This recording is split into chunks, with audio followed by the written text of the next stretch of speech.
Cheeseheads, we're gonna do the Cheesehead episode for the people. Cheeseheads. Cheese whiz.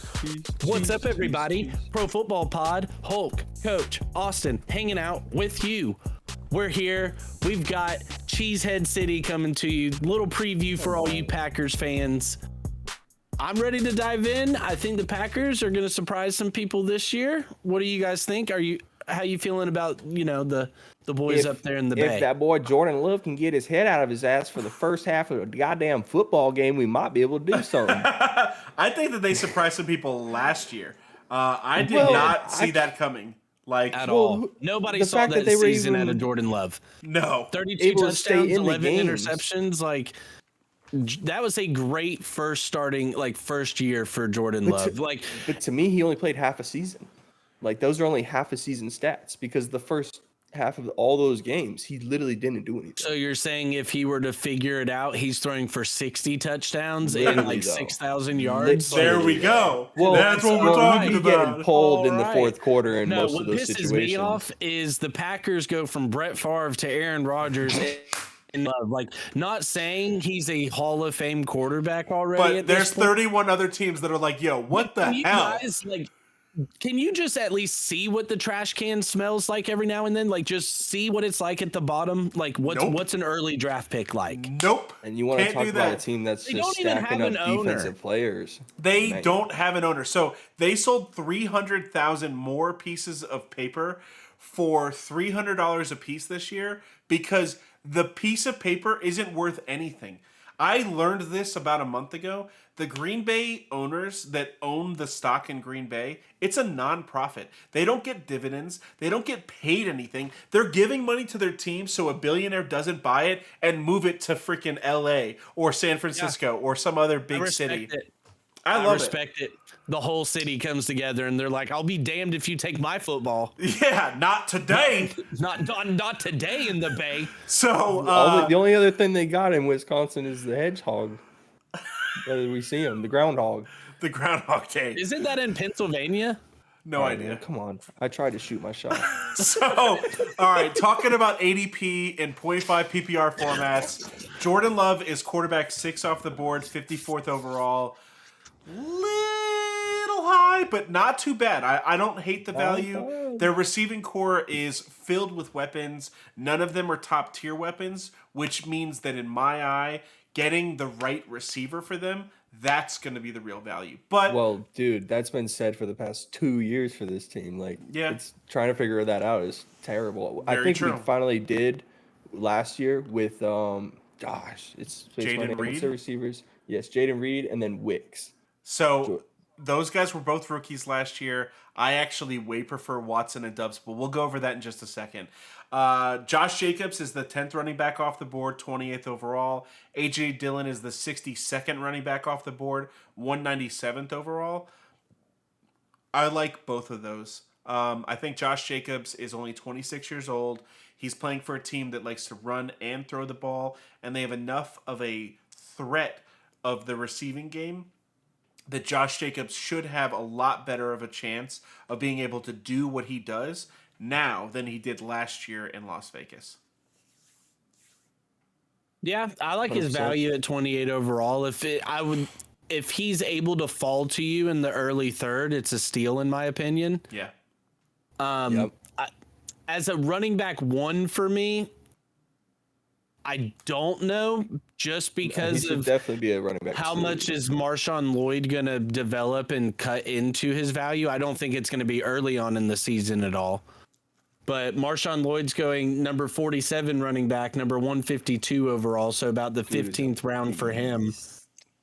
Now, breaking into these wide receivers, because we've got a cluster of them. Yes. Jaden Reed is the top wide receiver going for them at number 33 for the wide receiver and number 62 overall. His rushing value, I think, is why, because they use him on jet sweeps. They just get the ball in his hands. Yes. Bro, they try to anywhere he's on the field. The best receiver they have is Christian Watson. He's 6'4". If he can stay on the field, yeah. It's injury history. Healthy, for me, if I'm gonna bet on one of these guys, I'm gonna still bet. I mean, there's only 10 That's a bad bet, brother. 10 wide receivers getting taken between Jaden Reed and Christian Watson. Like but track history is showing you he can't stay because healthy. of the cluster of wide receivers. Because you've got 4 wide receivers here with Jaden Reed, Dontavian Wicks, Romeo Doubs, and Christian Watson. That cluster of guys. I feel the safest taking Jaden Reed. Jaden Reed may be the safest, but out of those 4, where the best value is, I do agree it's Christian Watson, because when healthy, what Dontavian Wicks gave you last year, Christian Watson gave that to you in like 5 less games. Yeah. My thing with his boom or bust potential, like Christian Watson played, I believe, 8 games last year for them. Let me get this pulled up. Christian Watson played in 9 games for them last year, was still able to put up 422 yards. But my big thing for him was 5 touchdowns. Yeah. Like he was still 3rd on the team in touchdowns, and he only played half the season. And they weren't just like end zone targets. He was averaging 15.1 yards a catch. He led the team in yards per catch. Like, so we're going to talk about their deep threat. He is their guy. He's their deep threat, and he's also their target share.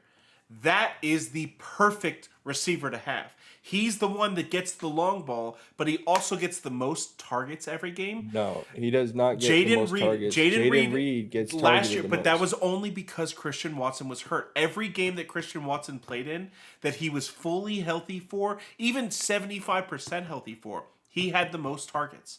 Not every game. There was a couple that Jaden Reed went over him, but not enough for me to be excited about Jaden Reed. If I know that Christian Watson is missing games, if he gets suspended for 8 games because he decides to Rashee Rice it for the last half of the offseason, then yeah, I'm going to go Jaden Reed all day long. But if he's healthy, man, I love Christian Watson. So their per reception per game stat, Jaden Reed was at 4 and Christian Watson was at 3.3. About the same as far as how many like receptions they're getting for you a game. But it's the targets. However, Jaden Reed's is also a lot on jet sweeps. Now, if you do go down to the targets, Jaden Reed was getting about 5.8 a game, 5.9. So we're going to just, round up to a nice even 6 targets a game. Whereas Christian Watson was averaging 6 targets a game. So they're looking at the same amount of targets, but Christian Watson gives you that much more big play ability. Yeah. I mean, I love him.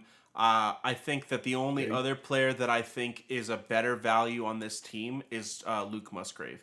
Luke Musgrave at tight end number 17. I was about to ask, between the 2 tight ends they have, to me, if you draft Musgrave, you have to keep an eye on Kraft. In a dynasty, because their rosters are so large in dynasty, you're going to roster Kraft. You almost have to. Now, in a normal just redraft league, you're just keeping an eyeball on him out there on the waiver wire. Yeah. And as soon as something happens to Musgrave, you're picking him up immediately. Yep. But I think Musgrave is, the fact that they were able to hit on 2 decent tight ends, I think Musgrave's above decent. He obviously didn't have the season that Dalton Kincaid did last year, or Sam Laporta, or any of these like top tier guys, but he did show you the flashes of what he needs to be, and he's going to be on the field all the time. I mean, the guy is going to stay on the field, probably more than every other person that we just talked about, except for Josh Jacobs and Jordan Love. I think those are the only 2 players that play more than Luke Musgrave on that team this year. When targeting a tight end in fantasy, does this tight end have a young quarterback? Yes. Does this tight end have a receiving core that's constantly getting banged up? Yes. Boom. Yeah. Target this guy. Exactly. And like Coach said as well, a guy who just doesn't come off the field, like, because he gives you like viability in the blocking. Yep. He's just going to stay on the field, so you're able to audible into a pass or a play action and feel good with him there as a pass catcher. I like his value there because where you're getting him in the 14th round, he's more than likely your second tight end, and I'm cool with rolling him with him that way. On the defensive side of the ball, In the draft, they were able to bring in linebacker Edgerrin Cooper out of Texas A&M. I loved First his linebacker game. off the board. Javon Bullard, the safety from Georgia. I like that pick for him as well. Tyron Hopper, they took another linebacker out of Missouri. That one was a little questionable for me, as well as Evan Williams, the safety out of Oregon.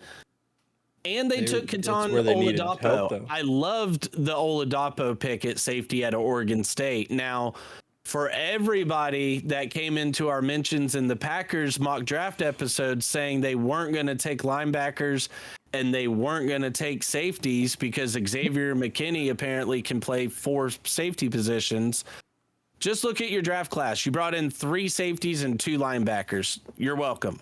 Yeah. Like we tried to tell you.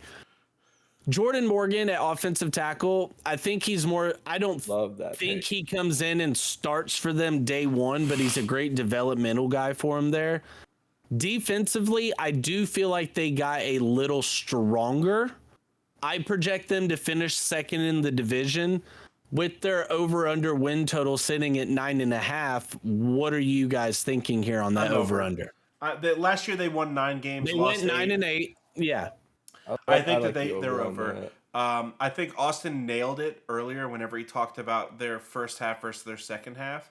I think that the second half of their season also was a massive improvement, which they're going to hit the ground running. They've got a good coaching staff. That's a great.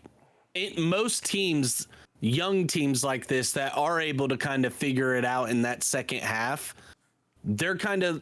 We saw the Lions do it in their first season with Dan Campbell. Like those first 2 years, the second half of the year, it really started to click for them, but it was a little too late. And now we're seeing the fruits of that labor there, and they're starting to figure it out. I see what you're saying there. They're primed to go into this season, and they did all this stuff last year was shocking everybody. But this year, I think it's more of, all right, let's put it to work and go out there and do our jobs. They also got younger at running back and potentially better. Josh Jacobs was the rushing champ 2 years ago. He dealt with some injuries over the last couple of years and didn't even go into training camp last year. So like were some questions there, but the guy's 26 years old. Aaron Jones is 29. He's a total baller. He can rush, he can receive, he can do everything you need to do. He was the best running back in football 2 years ago. I think that they can easily go back to that. I think from a team standpoint, not a fantasy standpoint, this is a very scary team. They're not better than the Lions. Watch our Lions episode and you'll see all of us gushing about how awesome the Lions are. The Packers are very close on their tail though. Lions winning 12 games last year, I think that it's not out of the realm of possibility for the Packers to be in the exact same spot. I think they probably go 1-1 with the Lions, but if they can turn it around and play first half football, I mean, this is a contender. And they're the youngest offense in football. The youngest Jordan Love is a great dark horse bet for MVP. That's a good call. I like that. Like the league for as far as MVP is concerned, if it's not going to Patrick Mahomes, loves young, dynamic quarterbacks that have a good story behind them.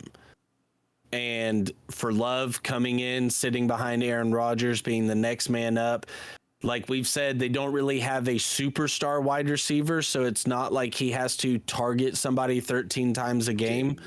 He's able to just move the ball around and just work in the scheme.